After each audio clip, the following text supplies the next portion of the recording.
Oh, I'm sorry. I didn't see it there. I was just reminiscing about a story my dad was telling me. Come sit with me for a moment and I'll reminisce with you. A couple weeks ago, my dad was telling me about how he attended the 1971 game of the century 50 years ago. He sat in the south end zone about 5 to 10 rows up. And he was telling me during that day, it was almost like a war story. It was a cold and bitter day. The wind was coming out of the north from 35 to 40 miles an hour.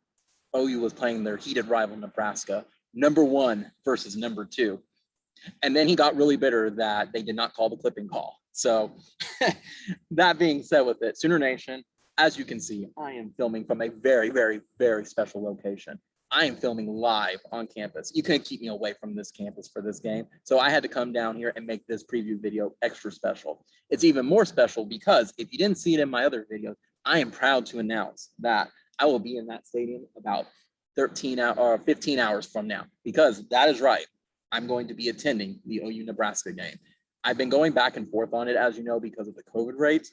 But as a result of our declining rates, slowly but surely, and being vaccinated, I made the executive decision that I couldn't miss out on this game. I'm going to be attending my first OU home game in 2 years. So it's nice to be back on campus, on my alumni school with myself, my friend that I'm attending with, and 85,000 of my closest family members at this point, all cheering on for our boys at this point. Which led me to this point. What does this game mean to everybody? You know, a lot of people are walking into saying, this isn't Nebraska old. This isn't the Tom Osborne Cornhuskers. This isn't the Nebraska defense that put fear in everybody's hearts. This is just a Nebraska that's a 6-6. Again, they said now for OU, these players don't remember the Nebraska. They don't remember how important that 2000 game was in a revival of the program. They'll remember the last time OU played Nebraska and it meant something for it. I mean, heck, the last time we played Nebraska was in the Big 12 championship right as they were exiting, and we won 26-23 in 2010 with Landry Jones. They don't remember any of that stuff, or at least as significant. But I'm going to disagree. I think this game is less about the players on the field, but more about, well, yes, you do want to win, okay? But I think it's more about that this is a love letter to the fans. When you really think about it, Texas is the game that we always go and we're always heated. We hate Texas. Texas sucks. Throw the horns down, everything like that, right? Nebraska is almost like seeing like that family member that's always competitive against you, but everyone's friendly about it and everybody's swapping stories at this point. And I think that's what it is this weekend is bringing the old and the young together to enjoy what Nebraska means to us, what that rivalry means. Maybe in another time, maybe another timeline, Nebraska stayed in the Big 12. But you have to think too, I don't think this game may have been as big with the 50 years at this point if they left. Who knows? But I think what this signifies too is I think this is kind of the last gathering and almost like a passing of the torch from the older generation to us to take up the mantle, because something's been bugging me. Okay, maybe not bugging me, but made me ponder, really made me think like a philosopher almost. I know it's weird coming from me. If you know me, it's a little weird, but it made me think that this was the game that everybody talks about for OU and Nebraska. And that game we lost that lives on forever of how celebrated this game is. I really do wonder, with them passing almost the torch to us, and I'll get to that part in a moment too. With them passing the torch at this point, what is our game going to be? Is it going to be the 2000 game against, no, surprisingly, Nebraska, where it revived the program? What about 2008 Texas Tech, the jump around game? Who knows? I think we're still writing that legacy at this point and writing our own stories. But I do feel like this really is a weird, almost passing of the torch of the older generation. Without being morbid, the older generation is starting to pass away. And I think this is kind of the last hurrah at this point to get everybody on the field one last time, to get everybody there to celebrate with the old and the young one last time.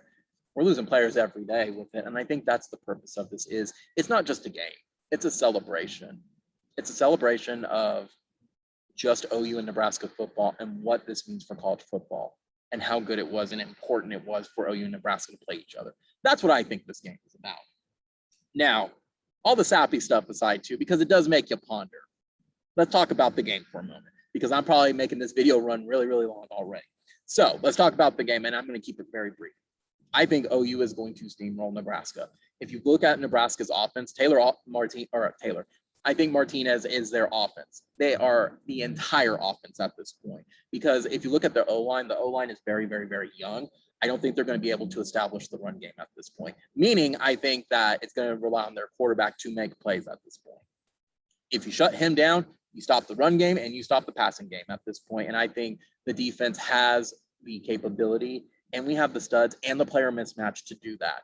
Again, I mentioned it earlier in the video, and I was joking about it, but I'm being serious now. OU is trying to go for a national championship. Nebraska is just hoping to get 6-6. And that's what the only disappointing part about this game, if you think about it as well, is we were hoping Nebraska would come in ranked due to Scott Frost being hired. That wasn't the case, but that's okay. We're still playing Nebraska, and to me, that's the bigger point of it. But back to the game, though. I think you shut down their quarterback, that entire offense sputters at this point with it, which I think is very, very doable with it. Now, they have some studs on their offense. Their wide receivers are going to be somebody to watch. And we're a little bit banged up at safety position at this point and in our backfield and in our secondary. So I do think that's going to be a position to watch for, but I think our players are up to the challenge at that point. I think once they get settled in, I think they're going to make Nebraska's quarterback just his lifelong all four quarters at this point. So that's kind of looking at the offense for Nebraska. For the defense with Nebraska, I do think their defense is much better than their offense. And I think they're much better than what a lot of people are giving them credit for. While their main line is very, very, very young, they do have 4 studs, especially their nose tackle. Their nose tackle is a stud, and he's going to be on a lot of lists at this point, at least for Big Ten, all Big Ten honors at this point. There's a couple other guys, well, which leads to, like, similar to Tulane, they're going to have guys in their secondary, which in my opinion is their best unit. And I think it's going to be a big test for Marvin Mims, for Hazelwood, for Drake Stoops to make those catches. We saw that in the first game against Tulane, how much of a difficulty that was for them to catch the ball. Hopefully, I think that won't be the case this game because, spoiler alert, I think Tulane's better than Nebraska is right now. But this is also a rivalry game. Both sides are going to be energized for this game. So we'll have to watch out. So let's focus on our offense for a moment. I think this game, Beat Bo is going to possibly finalize or give us a glimmer of what the O-line is going to look like. I think he's moved enough players around to know what positions he wants them in at this point. And now we're going to start and have it ready to go by conference play against West Virginia next week. I don't think it's going to be finalized this game. And I say that cautiously because, hey, who knows? Because it is a Power 5 team you are playing. But I do think they want to keep that a little bit more hidden going into conference play for that. However, who knows? I think Bean and Bo has the opportunity for it because of how we played against Tulane and how we played against Western Carolina. Maybe he needs a little bit more tape for it. Who knows? I do think that's going to be our area. I do think as a result of that, we're going to see a lot of the running backs at this point. I think you're going to see a lot of Kennedy Brooks and you're going to see a lot of Eric Gray. And I think we're going to see a lot of how much talent Eric Gray has. We saw flashes of that last week. And I think really against an opponent that we are very serious on taking on, I do think we're going to see Eric Gray perform, just like I think we're going to see Kennedy Brooks step up. So that's pretty much about the offense. I mean, there's not much else to say about Rattler. I think Rattler's going to be comfortable in the pocket all day at this point for that. Now, let's talk about our defense. I think this is going to be the first game where Alex Grinch knows what players he's going to start at certain positions for the rest of the season at this point. I think, unlike the offense, I think the defense are going to be settled in tonight or tomorrow morning at this point. I think the defense is going to know where their assignments are. And at this point, I also think he knows what starters it's going to be. And it's going to make Nebraska's quarterback's life long, all day long at this point. The only thing I have to advise with them is to make sure that they cover the middle of the field because that's been our weakness is right up, not running up the middle, but the pass. I think the backfield has been open all day long against Tulane, and I think hopefully they cover that at this point. But that's covering the offense and covering briefly the defense for it. Again, since I'm on campus, I only want to keep this very brief. And I honestly, surprisingly, guys, I don't have my notes in front of me. So I'm really just going off the top of my head and just kind of talking, probably even rambling a little bit at this point. But again, that all being said, I think OU's offense and defense is going to mismatch against Nebraska. I think we have the players and the talent that they don't. And again, we're going for a championship. They're just trying to break even at this point. So let's wrap this video up. I think OU is going to beat Nebraska 63-14. I think they are easily going to cover the spread, and they are going to go 3-0 going into conference play at this point. I just don't see anything Nebraska can do tomorrow that is going to cause OU fits. And even if it's a player mismatch, I think the rest of the team can make up for that at that point with our depth and being able to rotate really well and just having the talented players at that point just in general. So we're going to look forward to tomorrow. I'm going to look forward to that game. I hope I can bring you some sights and sounds in a separate video. But that all being said, I can't wait to be in that stadium to relive some memories because the fanfare, the tradition, the pageantry, it's going to be out just electric tomorrow. It's going to be all over the place, and I cannot wait to be here for it. I wish I was here with my dad for it, but Dad's going to stay at home for this game. So instead, I'm going to take a friend with me. But hey, the Crimson runs deep in the family. Dad went 50 years ago, and I'll be there tomorrow celebrating it 50 years later. And hopefully maybe sometime in the future, a child of mine will be able to celebrate it in 50 years themselves. So again, I'm looking forward to this game.